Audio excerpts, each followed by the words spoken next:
شاہ ولی اللہ خط لکھیا احمد شاہ عبدالی نو، عبدالی میزائل جنہ دے نام تے بنیا، انہوں خط لکھیا، انہیں کہا بڑے گنڈے ہو گئے ہندو تے آ کے نہ انہاں دی ٹھکائی کرو۔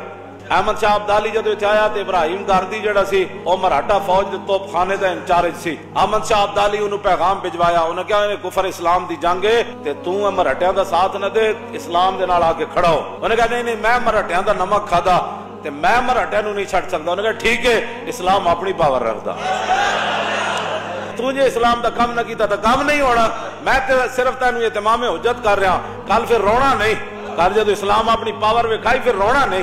احمد شاہ عبدالی دی جنگ ہو گئی مراٹھیاں نال، اللہ تعالیٰ نے احمد شاہ عبدالی نو فتح دیتی، ابراہیم گاردی گرفتار ہو گیا۔ احمد شاہ عبدالی دے سامنے آیا تے کہنے لگا حضور معافی چاہی دی۔ احمد شاہ عبدالی کیا بھائی انہوں توپ دے منہ نال بنو، اتنی گل ہے صرف، انہوں کہا توپ دے منہ نال بنو۔ جدو انہوں توپ دے منہ نال بنیا نا تے انہیں پھر کیا انہوں گوڑا چلاؤ، یہ دے پرخچے اڑاؤ، ٹکڑے کر دیو دے۔ تو انہیں جدو گوڑا چلایا تو انہیں تاریخی گل کی تھی، انہیں کہا پتر خطاکار کے لیے معافی ہے، غدار کے لیے کوئی معافی نہیں۔ کیوں جی؟